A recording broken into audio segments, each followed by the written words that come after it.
This is Business Therapy, healing businesses from the inside out through communication and emotional intelligence. I'm Diane Hansen, management consultant, and with me is Christine Salvo, therapist, certified mediator, and certified hypnotist. Good morning. Good morning, everybody. Oh, how is everyone doing this morning? I am doing great since I sat in front of a group and told them about this new concept in business. And when you're in business, everyone, especially who's in marketing or advertising, knows this phrase, top of mind. You want your consumers to be the top of mind. You're the first one they think of when they need fill in the blank here. So that kind of throws a wrench in the process for a lot of people because it becomes, well, how many times can I get my name out there? And where can I be seen? And how much money can I make? And how much do I charge for my services? And is it priced low enough? Is it low enough for people to think of me first? You know, so they get kind of out of the heart and into the head of business. Yeah, and anytime we're operating from the head, it's usually we're using our logic, but we're not using our kind of like true knowledge, right? And logic we can kind of get on these hamster wheels where we just circle and cycle and circle and cycle and circle and cycle. And if you've ever lost sleep and you're a business owner, you are in your logic mind circling, cycling, just so you know. Exactly. And I identify with this so much because it's the source of a lot of stress. I know that when I'm in a stress space, I'm in a head space and not my heart space. So I was in front of this room of people and I started talking about being top of heart versus top of mind. And that, yes, top of mind is true. You do want people to think of you. However, when you are top of heart, you are always going to be the first one they remember because you're the first one that they know that you care about them. Yeah. And that is an element that is missing in a lot of businesses that are struggling. Yeah, it makes me think of the famous quote by Dr. Maya Angelou where she said, people will remember, they won't remember what you said, but they will remember how they felt around you. Exactly. And for the longest time, I've been very proud that I've been the right hand as a consultant. A consultant is the right hand to a business leader or a CEO. And to bring that back to the heart space, there's a way to frame your business to be top of heart. And the first step is to have a way for them to get to you in a way that's incredibly accessible. Like highly accessible, highly open, highly informational. This radio show is a really good example of a give. Yeah. Yeah, we just want to give. We want to bring great people in front of you every morning to inspire you and move you forward in your business or in your life, but to have that give. And the next piece is to really feel your drive behind why you're giving. Yes. And who you're giving to. So getting really clear on that. So that space to invite people in, but to do so in a way that is strategic. Yeah, sure. Yeah, it does align. So what we're doing here is we're aligning your head and your heart. Yeah, which they say is it's the farthest 17 inches you'll ever go in the entire universe. Absolutely. That's the longest 17 inches that exists. Absolutely. And it's not like, oh, head bad, heart good. No, they do work together. They have different languages. Absolutely. I usually like to say, your heart is going to be directed towards your purpose, your values, your character. And your mind is basically like a computer. So one of the ways I like to explain this in a session is, your computer sometimes like it has a role. You don't fall in love with your computer. You don't marry your computer. If your computer breaks, you kind of get a new one. You're not really attached to it, but you understand that it has a role. It does specific things. Of course, it's handy and it's useful and it's all these wonderful things, but you'd probably miss your brain more, right, than your Right. computer. So your logic is your operating center, and it's wonderful. It's meant to categorize. It's meant to judge. It's so we don't run into things. It's so we can kind of anticipate some decisions.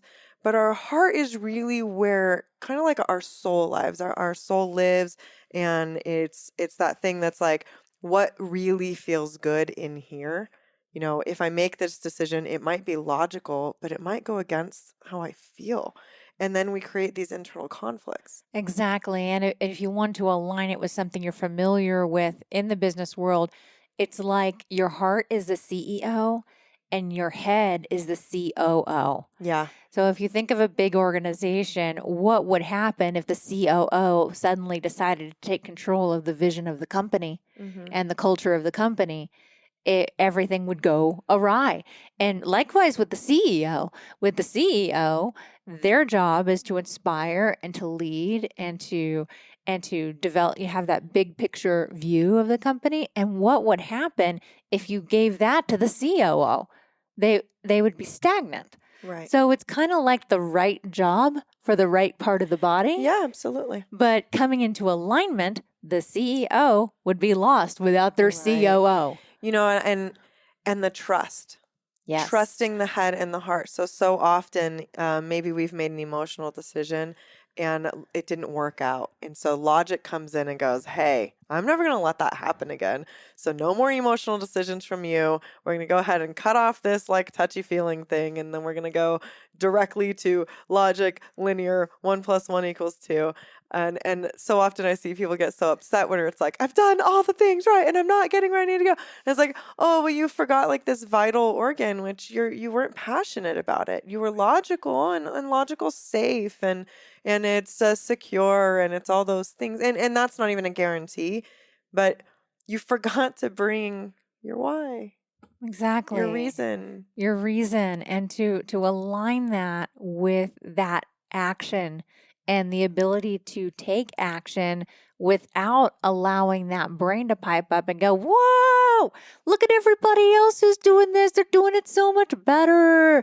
Oh my goodness, they must be spending 10,000 to 20,000 a month on Facebook ads. They must be doing this. They must be doing that. They must be doing all these things. You are not. Who are you to even try? Yeah.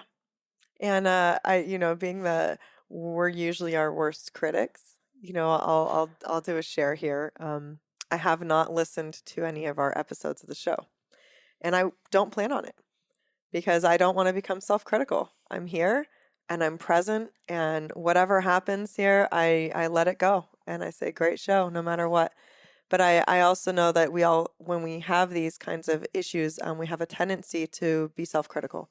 Well, my voice sounded like this, or I oversaid that, or oh, I sounded stupid doing this. So I won't even touch it. I have no interest because I'm here, I'm present, and whatever happens, happens. And I say that as advice for people as well.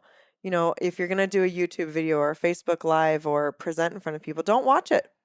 Don't watch it because you're going to become critical. Take mental notes and go, okay, there's things I didn't like that I can improve on that I already know I didn't like that I can improve on. I don't have to torture myself by re-listening, right? Yeah, we do video of this show. And I know, although I will listen to audio because, I have a face for radio, I will not watch that YouTube show. So you because, have you yeah, it's more visual for me, though. I don't want to see myself. I can hear myself. I can hear the content. I can really hear the logic and everything. And I love that about this show and us because it's very yin and yang. I'm the business, the strategic, the process, the management, all of that. And you're the light, the heart, all of that. But I think it's funny that you won't listen to yourself and I won't watch myself.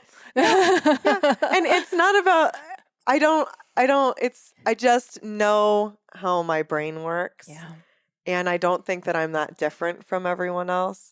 So I understand that if I'm feeling that way, others probably feel that way too. Exactly. I know that can be an obstacle to getting on video or to, putting anything out there the very next thing to come is usually criticism, and it's not even Yeah. from other people. hmm And that is the next stage of the top of heart, is to cut yourself a break. Totally. Totally cut yourself a break so you can get in this space of heart-centered service and out of the headspace of what if they don't listen? What if it doesn't work? What if this is a waste of time?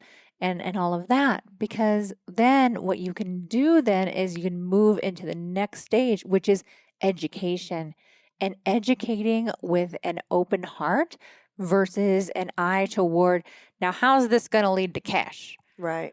I mean, cash might be a byproduct of what you do because, it's called work. It's not called super happy fun time.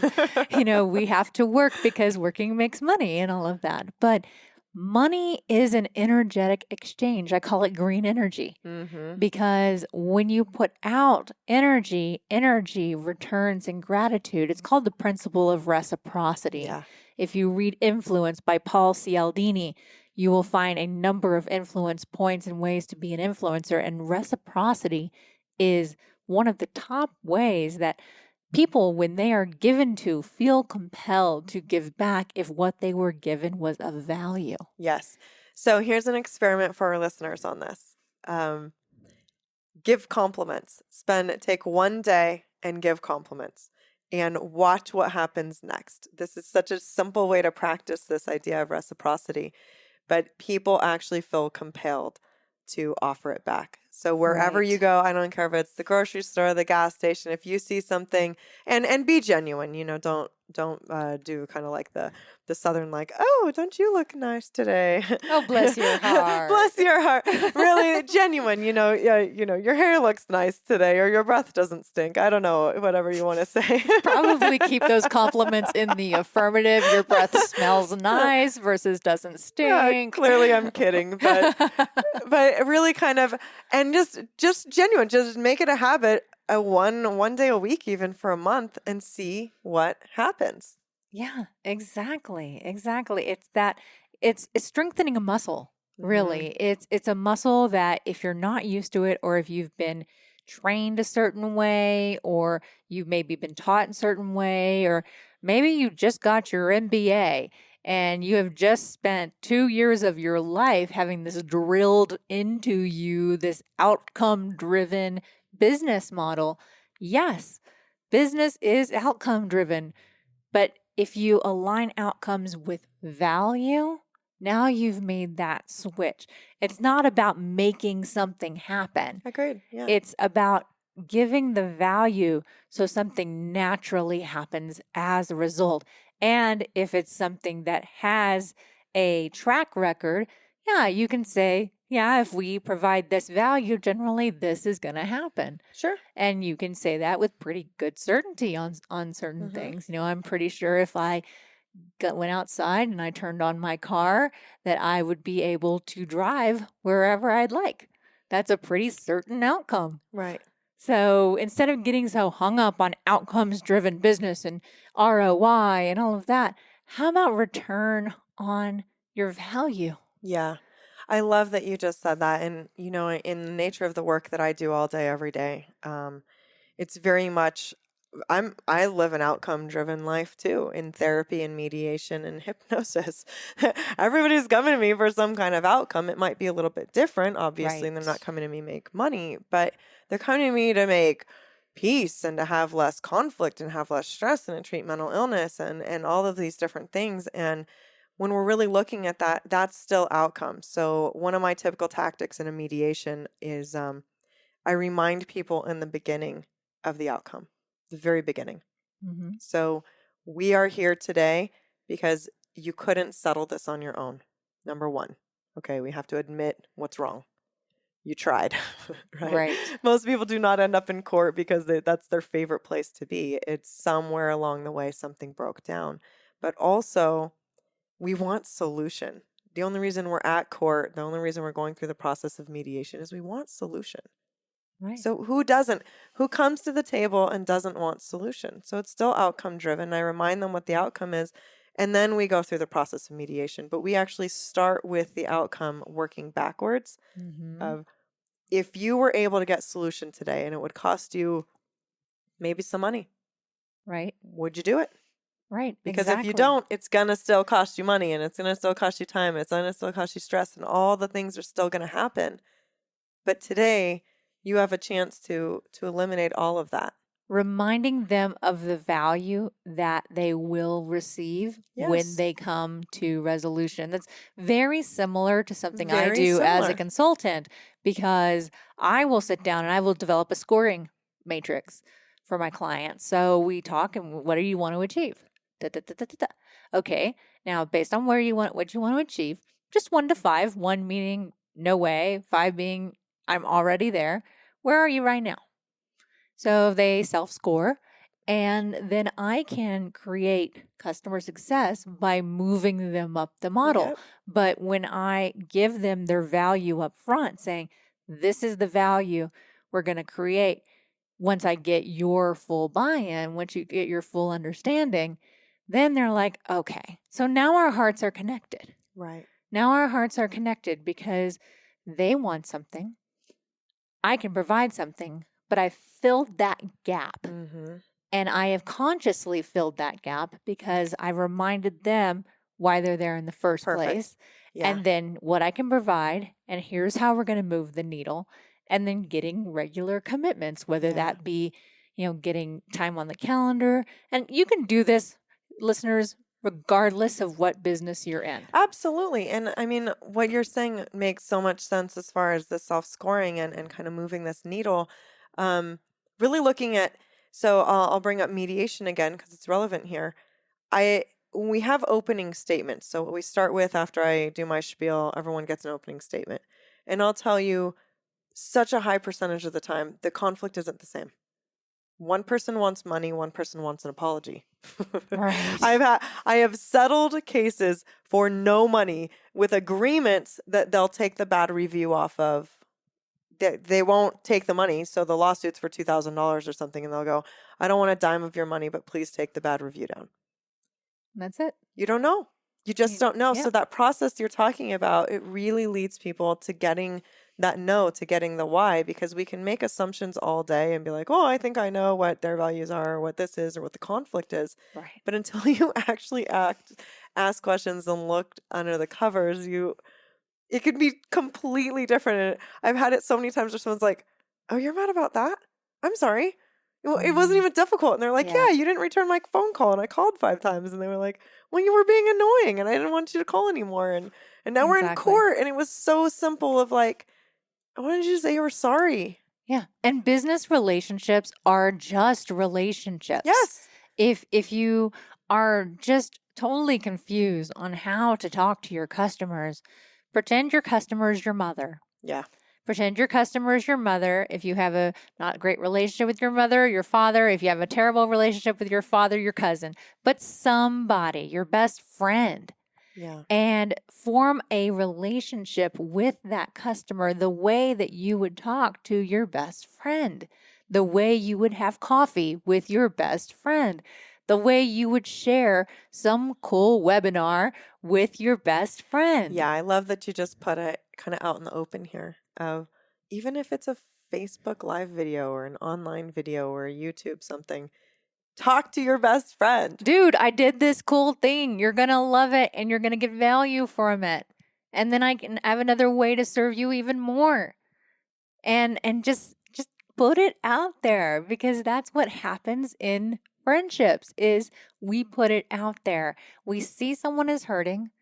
We don't just say, yeah, you're hurting. All right. Well, pay me $200. You won't hurt anymore. But that's what business tells us to do. You can pay me $200 to have lunch with you to listen to your woes. No, that's not how it works. No. How it works is friendship would be really expensive. Can you imagine? Oh my goodness, I'm sorry, I couldn't afford you, honey. I couldn't afford you either. I couldn't afford you. We'd be So sitting in a room by ourselves. Exactly. No, how it works is you're having a hard time. Let me come over and, bring you some coffee, bring you a bottle of wine. Let's sit and talk. Let's process this out. Okay, what's going on? Oh my gosh, you're struggling here. Well, I know somebody who can help here, or I can help you here. And you do that natural coming together just as friends. But for some reason, we get total myopia when it comes to business, and we start treating people like their revenue numbers. Yeah. And when you treat someone like a number, when you treat someone like a bottom line result, when you look at your bank account every month and say, this represents 5 sales, 5 transactions, whatever, you are reducing a human being to a transaction, and it's no wonder you're not getting any. I love it. Yep. And this is across the board in all sorts of different businesses. Yeah. Nobody really likes to be a number. And not only that, Mm-mm. your employees aren't numbers either. Right. Exactly. Exactly. It's a human thing across the board. It absolutely is. And when you're serving from top of heart and you're training your employees to serve from top of heart, then you're going to get the affinity, the brand affinity, the connection to who you are and what you do, and your business will run beyond you. So if there are some owner operators listening today, like, oh my gosh, I'm afraid to grow. I'm afraid to grow because they come for me. They come for me. Right. They come see me. And here's the thing is if you grow your team intentionally and you have them serving from this heart space and they are also top of heart, then you're going to create this company that people are attached to, not just you. So then your ideas, your dreams, everything that you've built can outlive you. Yeah, legacy. Legacy. That's when we're really getting into these really higher concepts of who am I, what do I want to leave behind, right? What is my legacy and how do I start building that now while I'm alive so I can enjoy it as well? And secession as well. One of the biggest fears that I run into among older C-level CEO, CFO, COO is, what do I do when it's no longer me in the seat? And to wrap up our show, what I want to say is it doesn't have to be just you. You can spread this top of heart throughout your organization so it can outlive anybody And who's currently sitting in the yeah, organization. yeah. And I mean, to each their own, but I truly believe that when it's me, I always like to say, nobody wants to live on an island with the most expensive shoes and no one to compliment them. So it's not ever just about Exactly. me. It's never, it's about expanding. And at that point, let's mentor. At that point, let's do something different. Let's expand our business. Let's really make something so that I live on forever through these people, but that it's no longer just me. Absolutely. And that is how you run a top of heart business. This has been Business Therapy, healing businesses from the inside out through communication and emotional intelligence. I'm Diane Hansen, management consultant. Christine Salvo, therapist, mediator, and hypnotherapist. Have a fantastic Have morning. a wonderful day. Thank you for listening.